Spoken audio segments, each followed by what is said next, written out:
Good morning, students. How are you all? Today we are going to read a poem, Night of the Scorpion, which has been written by Nissim Ezekiel. Nissim Ezekiel was born in 1924. He published his first volume of verse, A Time to Change, in 1952. He occupies an important place among the Indian English poets who have occupied the limelight after the Second World War.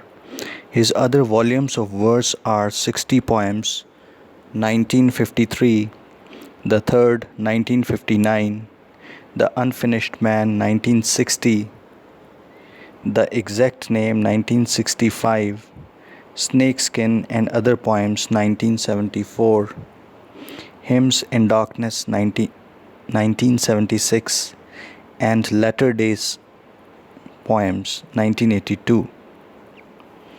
The last collection won him the Sahitya Academy Award. So students, Nissim Ezekiel is a very important poet as far as Indian English poetry is concerned. His poetry is mainly a social criticism. He talks about Indian people, Indian values, culture, and things like that in his poetry. Also, the panorama of Indian culture is reflected in his poetry, as well as personal musings and philosophy is also there in his poetry. At one place, he writes that he writes poetry for personal therapeutic purposes. Therapeutic purposes means to alleviate the distress, the depression of daily life. So, in this way, poetry for him is a kind of medicine, a kind of catharsis. As far as this poem is concerned, A Night of the Scorpion, which has been prescribed in your syllabus, scorpion, as we all know, is an insect, a venomous insect, a very dangerous and fatal, life-threatening insect, which can cause serious injury, damage to our health.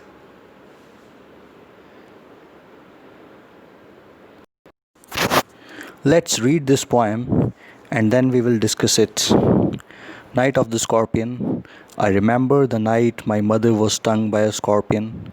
10 hours of steady rain had driven him to crawl beneath a sack of rice, parting with his poison, flash of diabolic tail.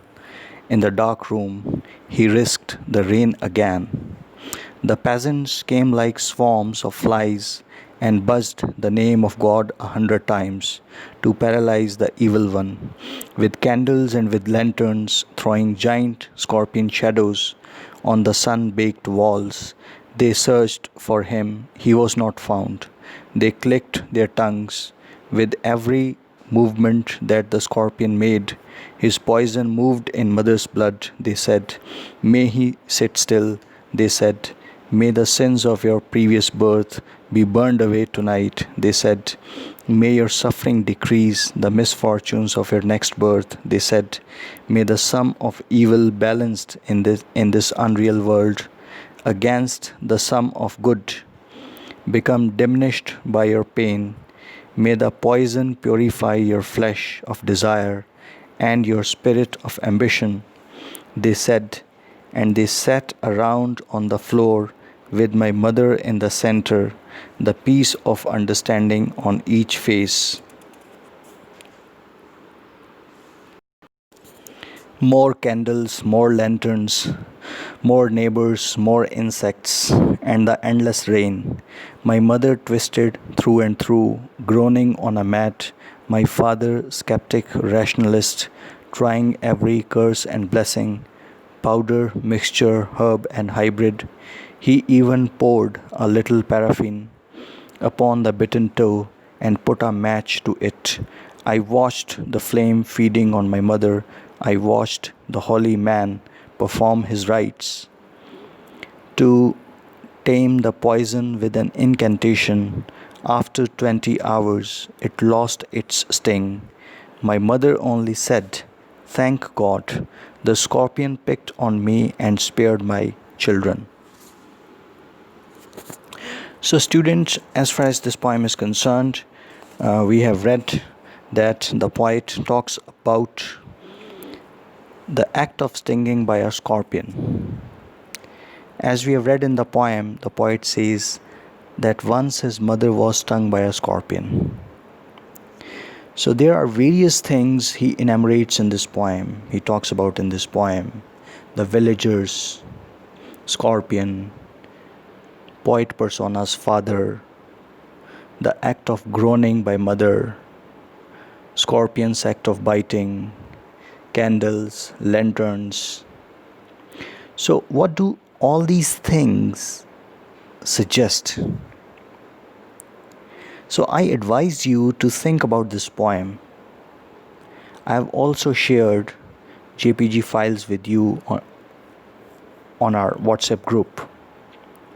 So, I want to give you some time to think over this poem, to think over the text, so that you might come up with some ideas which we are going to discuss and which we are going to study in the next video. So till then, thank you very much.